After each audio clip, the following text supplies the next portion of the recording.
Hello friends, I am Mr. Ravindra Bhalerao and I welcome you to my channel, that is English for Learners. Dear students, today we shall discuss warming up activities of the poem Teenager's Prayer. And this poem is taken from Standard 10th English textbook lower level. तर विद्यार्थी मित्रांनो, आज आपण teenagers prayer ही जी इयत्ता 10वीची Marathi medium किंवा आपण lower level English विषयामधली जी poem आहे, first poem, त्याच्यामधली जी सुरुवातीची ॲक्टिव्हिटीज आहे म्हणजे वॉर्मिंग अप ॲक्टिव्हिटीज किंवा आपण त्याला चिटचॅट ॲक्टिव्हिटीज बोलतो, ती ॲक्टिव्हिटीज आपण इथे आजच्या व्हिडिओमध्ये डिस्कस करणार आहोत. परंतु before watching this video, as usual I request you don't forget to subscribe my channel. Okay, चला तर आपण सुरुवात करूया. A teenager's prayer. आता teenager's prayer this is a name of the poem. हे कवितेचं नाव आहे. And this poem is written by J Morse. ती पोएम काय आहे, the meaning of the poem, explanation of the poem, हे सर्व डिटेल्स आपण नेक्स्ट व्हिडिओमध्ये बघणार आहोत. But now we shall just discuss about the warming up activities or it is also called chitchat activities. But before that, पण त्याच्या अगोदर थोडंसं आपण जाणून घेऊया की टीनेजर म्हणजे काय आहे. What do you mean by teenager? Yes, त्याच्याबद्दल आपण जाणून घेऊया. As you can see here, a group of students, a group of youngsters are here. इथे पिक्चरमध्ये तुम्ही बघू शकता की काही यंग मुलं दिसतात आणि हे पूर्णपणे यंग नाही आहेत, पण यांना टीनेजर्स म्हटलं जातं. आता तुम्ही बोलाल की सर टीनेजर म्हणजे नेमकं काय आहे ते तरी सांगा. Okay, what do you mean by teenager? तर तेच तुम्हाला सांगण्यासाठी मी हे इमेज किंवा पिक्चर दाखवलेलं आहे. टीनेजर्स किंवा टीनेजर याला टीन असंही म्हटलं जातं आणि मराठीमध्ये त्याला किशोरवयीन मुलं किंवा किशोर वय. बघा, आपल्या जीवनाच्या काही वेगवेगळ्या स्टेजेस आहेत. Childhood stage, teenage stage, young stage, Elder stage, old stage. Childhood stage त्याला आपण बाल्यावस्था किंवा लहान मुलं आपण जे बोलतो की वयवर्ष 1 पासून ते 12 पर्यंत. And next stage is that is a teenage stage और टीनेजर ज्याला म्हटलं जातं. हे टीनेजर म्हणजे काय? इथे टीनेजरची व्याख्या दिली. A teenager or teen is someone who is between 13 to 19 years. This is the important.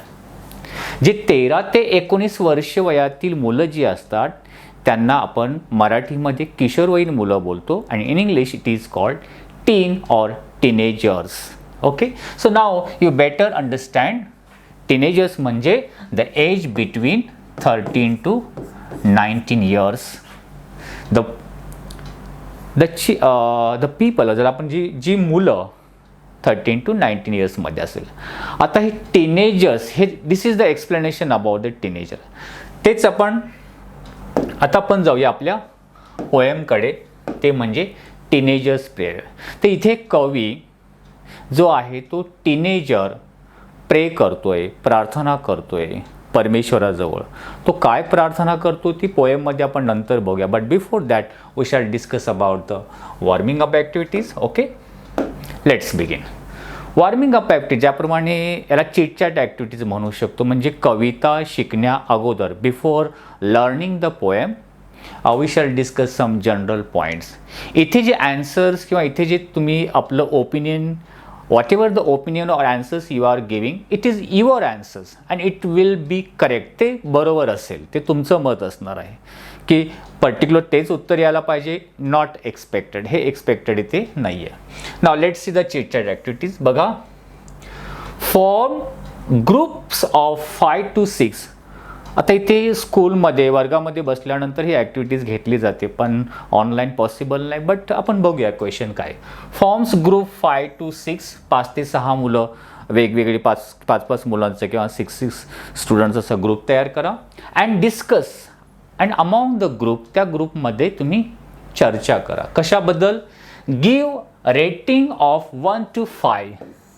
Rating द्यायचे 1 star, 2 star, 3 star, 4 star, 5 star. As you remember, when you were learning in a junior KG or senior KG or first standard, that time junior K G किंवा senior के जीमध्ये आठवत असेल किंवा first स्टँडर्डचं कम से कम आठवत असेल की that time your teacher use to give the stars on your hand. इथे हातावरती स्टार्स द्यायचे आपल्या टीचर. चांगलं असेल तर 1 स्टार, 2 स्टार, 3 स्टार, आणि ज्याला जेवढे जास्त स्टार्स भेटेल that it is a good or best. 1 star okay, 2 star good, 3 star better, 4 star very nice excellent, and 5 star best superb. म्हणजे जेवढे स्टार चांगले ते सुपर किंवा बेस्ट आपण म्हणू शकतो. असे तुम्ही स्टार्स तुमच्या मनाने देऊ शकता. आता कशाच्या रिलेटेड स्टार्स द्यायला सांगितले? To each of the following. खालील some question, one question is given here. काय म्हटलेलं आहे? When you have take important decisions. When जेव्हा किंवा ज्यावेळी you have take important decision, जेव्हा तुम्ही एखादं महत्त्वाचं डिसिजन घेत असता. Okay, what do you generally do? आता now you are a teenager. तुम्ही तर जस्ट 13, 14, 15 इयर्स ओल्ड आहात आणि तुम्हाला एखादं महत्त्वाचं डिसिजन घ्यायचं आहे कुठल्याही बाबतीमध्ये. Suppose now this is a pandemic situation, COVID-19, and you may be some of may be can think, तुमच्यापैकी काही जण विचार करू शकतो, no I want to quit my education, मी आता शिक्षण थांबवणं. तर अशा प्रकारचं क्रिटिकल डिसिजन जे असतं दॅट टाईम तुम्ही स्वतः एकट्याने विचार करून घेऊ शकत नाही. तर त्यावेळी तुम्ही काय करता, काही लोकांशी तुम्ही कन्सल्ट करा. You want to take advice from others. मग इथे तुम्ही कोणाकोणाचा ॲडवाईस घ्यायला आणि कोणाला किती स्टार्स द्यायला. म्हणजे ज्याचा ॲडवाईस सर्वात चांगलं, ज्याचा मार्गदर्शन किंवा सल्ला अतिशय चांगलं, त्याला तुम्ही 5 स्टार्स, त्याच्यापेक्षा कमी 4, असं जाईल. आपल्याला स्टार्स द्यायचे आहेत. Okay, now suppose you want to take a important decisions, what do you generally do. तेव्हा तुम्ही जनरली काय करणार? म्हणजे टू हुम, हुज ॲडवाईस और सजेशन और consultation you prefer to take. कोणाचा सल्ला तुम्हाला घ्यायला जास्त आवडेल, आणि जे चांगला सल्ला असेल त्याला तुम्ही जास्त स्टार्स द्यायचे. ओके, नाव ए काय आहे? कन्सल्ट पेरेंट्स और elders for your important decision you want to take. जे तुम्हाला इम्पॉर्टंट डिसिजन घ्यायचे, तुम्ही तुमच्या पेरेंट्सला, तुमच्या पालकांशी किंवा एल्डर्स, घरातील वडीलधारी किंवा मोठे त्यांच्याशी कन्सल्ट करणार, त्यांचा सल्ला घ्याल. You prefer to take their guidance. आता या पॉईंटसाठी तुम्ही किती देणार? मग तुम्ही it is a depend on you, it's your opinion. तुम्ही जेवढे पॉईंट देणार it will be correct answer. मग तुम्ही बोला नाही, माझे parents they will give 100% right advice, ते मला 100% राईट ॲडवाईस देऊ शकतो, मग मी 5 स्टार्स देईल. अशा प्रकारे नाही मला कमी देऊया, असं प्रकारे देऊ. सो मी तुम्हाला माझ्या सोनुसार मी 5 स्टार्स यांना देईल. तर parents always gives you a proper decisions. Next B, contact friends for advice. No, आपण जर तुम्ही तुमच्या फ्रेंड्सला कॉन्टॅक्ट केला आणि ॲडवाईस घेण्याचा, त्याला किती स्टार्स देणार? So I may be give 3.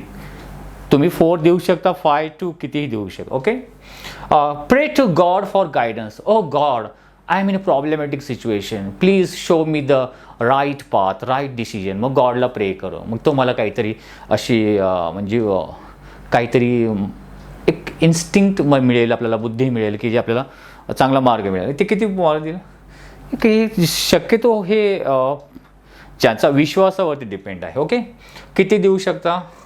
I will give here 3.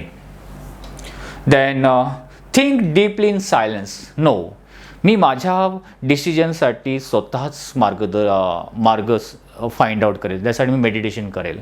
मग इथे मला काहीतरी मार्ग मिळेल. इथे किती देऊ शकता? Yes, it is a better. तुम्ही स्वतःच डिसिजन. मी I will give here 4. You can change. Okay, next, ask your teacher for help. No no no no, my teacher they always teaching me good things and they will give a proper advice. असं तुम्हाला जर वाटत असेल तर तुम्ही जास्त देऊ शकता. So here I will give 5. इथे 5 stars I will give them. Okay, then toss a coin to decide. No, head or tail, मग माझे डिसिजन होईल. So it is a very dangerous, हे डेंजरस होऊ शकतो. So I will give here only 1 star for that. इथे मी म्हणतो.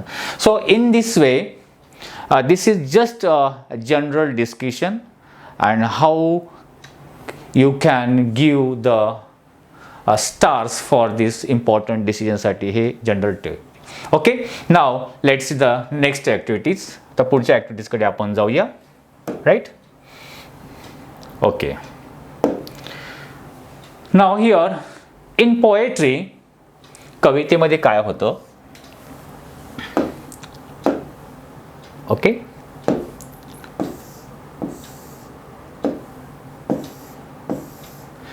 In poetry, कवितेमध्ये व्हेरी ऑफन म्हणजे सर्वतः नेहमी, always, very often there are lines in which the poet seems to talk directly to an absent person and abstract ideas or thing or object. Let's see the meaning once again. In poetry very often there are lines. कवितेमध्ये नेहमी अशा काही ओळी असतात. Different types of poems are there. पण काही कविता अशा असतात, there are lines in which की त्या लाईन्समध्ये the poet, जो कवी ज्या ओळी जे लिहितो, seems असं त्या ओळीमधून तो असं दाखवू इच्छितो किंवा बोलतो, seems to talk directly, जणू काही तो प्रत्यक्ष बोलत आहे. Now I am talking to you through this Google Meet और थ्रू दिस व्हिडिओ. सॉरी, याच्यामध्ये मला डायरेक्टली बोलवते, पण इथे कवितेच्या वळीमधून कवी असं डायरेक्टली बोलल्यासारखं वाटतं. अँड ॲबसेंट पर्सन, एखादी ॲबसेंट व्यक्ती म्हणजे that person may be died, एखाद्या व्यक्तीचा मृत्यू झालेला असेल आणि त्याच्याशी तू बोलतोय. Actually it is not possible. पण अशा प्रकारच्या ओळी असल्यानंतर त्या ओळींना काय म्हटलं जातं कवितेच्या भाषेमध्ये, ते पुढे आपण बघणार. किंवा and abstract ideas. Abstract ideas म्हणजे जे अस्तित्वामध्ये नाही आहे, दिसत नाही आहे, not physically appear, that is abstract. Ideas काय असू शकतात. So for example or sorrow, आपलं दुःख, हॅपीनेस, जे काही इमोशन्स आहेत किंवा जे काही थॉट्स असतात त्यांना ॲबस्ट्रॅक्ट आयडियाज बोलतात. जसं दुःख आहे, अरे दुःखा, ओ सॉरो, वाय आर यू टॉर्चिंग मी, तू मला का टॉर्च करीत आहेस, दुःखाला उद्देशून बोलते. सो अशा प्रकारच्या ज्या लाईन्स असतात त्याला काय बोलू शकतो आपण, ॲबस्ट्रॅक्ट आयडियाज. किंवा एखादा ऑब्जेक्ट, एखादी वस्तू असेल किंवा एखाद्या गोष्टीबद्दल अशा ज्या लाईन्स असतील, सच टॅक्टिक डिव्हाइस, अशा प्रकारची जी विधानं किंवा वाक्य असतील यूज्ड बाय द पोएट, जी कवी यूज करतो आपल्या पोएट्रीमध्ये, आणि तो फिगर ऑफ स्पीच असतो. कवितेच्या भाषेमध्ये अलंकार होतो. Say there are different types of figures of speech. For example repetition, alliteration तुम्हाला माहिती असेल, किंवा मेटाफर आहे, सिमिली आहे, पर्सॉनिफिकेशन आहे. तशा प्रकारे इथे जे ॲबस्ट्रॅक्ट आयडियाजशी डायरेक्टली बोलत असेल तर त्या फिगर्स ऑफ स्पीचला ॲपॉस्ट्रॉफी असा हा एक फिगर्स ऑफ स्पीच होतो. आता आणखीन एक क्लिअर आहे. There are one example is some of examples are given. या उदाहरणावर आपण समजून येईल बघा. See the example, this the poetic lines or a famous song. Twinkle twinkle little star, how I wonder what you are. तिथे बघा, poet is directly talking to the star. कवी directly त्या स्टार्स बरोबर बोलते. Twinkle twinkle little star, how I wonder what you are. मला आश्चर्य वाटते तू कसा आहेस. म्हणजे star, is it possible to talk with stars? No. But in poetic lines it is described by the poet. Poet असं म्हणू शकतो. मग अशा ज्या ओळी असतात that is the figures of speech apostrophe. कळते. Next lines. Death where is thy sting. अरे मृत्यू, तुझा स्टिंग कुठे आहे, म्हणजे तुझा दंश जो करतोस ते कुठे आहे. I want to know. म्हणजे मृत्यूशी तो बोलते या ओळीमधून. So this is also one of the line of for the figures of speech apostrophe. Okay, next one. O cave man, I wish I could live with you. Cave man म्हणजे in the beginning stage of human, मानवाची जी सुरुवातीची stage होती, तो जंगलामध्ये राहायचा, गुफेमध्ये राहायचा. मग केव मॅन त्याला म्हणलं की the man, the person who lives in cave, जी व्यक्ती गुफेमध्ये राहते, केव मॅन. आय विश आय कुड, पण आता ते it is not possible nowadays in this modern age. I wish I could live with you. माझी अशी इच्छा आहे की मी तुझ्याबरोबर राहू शकतो का. सो अशा प्रकारची जी विधानं असतात, सेंटेन्स किंवा लाईन्स असतात in poetry and these lines shows the figures of speech apostrophe. हे ॲपॉस्ट्रॉफी फिगर्स ऑफ स्पीचची काही ते एक्झाम्पल्स दिलेले आहेत. Okay, next. Now complete the following creating examples of apostrophe of your on. काही इथे एक्झाम्पल दिलेले आहेत, तुम्ही स्वतःच्या मनाने आता या पोएटिक लाईन्स क्रिएट करायच्या आहेत. Okay, now let start. O life. Now here starting beginning करून दिलेली आहे. O life how dash dash. अरे जीवना. तर जीवनाशी काय बोलणार तुम्ही? ओ लाईफ. लाईफ म्हणजे जीवन. हाऊ ब्युटिफुल यू आर असे म्हणू शकतो. How strange you are. तू किती स्ट्रेंज आहे, किती वेगळा आहेस, किती विचित्र आहेस की समजू शकत नाही. आपण म्हणू शकतो how strange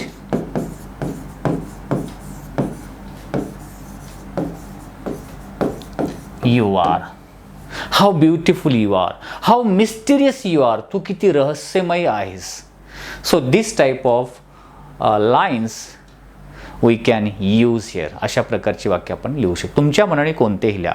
okay. Dear God please. आता परमेश्वराला उद्देशून सुरुवात केलेली आहे. कंप्लीट करा. Dear God please help me to save in this pandemic situation. कोविड-19. ही कोविड-19च्या जी सिच्युएशन आहे त्याच्यामध्ये तुम्हाला मदत कर.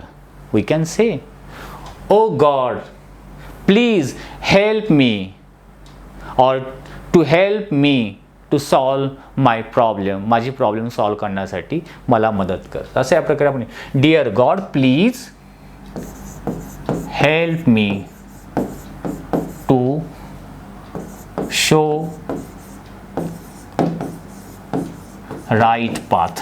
हे पण म्हणू शकतो योग्य मार्ग दाखवण्यासाठी तुम्हाला मदत कर. Next books you are. आता पुस्तकाला उद्देशून बोलते डायरेक्टली. बुक्स. अरे पुस्तकानं तुम्ही आहात. कसे आहात? Books you are my friend. You are my best friend म्हणू शकतो. You are my best the best friends किंवा यू आर माय कंपॅनियन सुद्धा म्हणू शकतो. You are my the best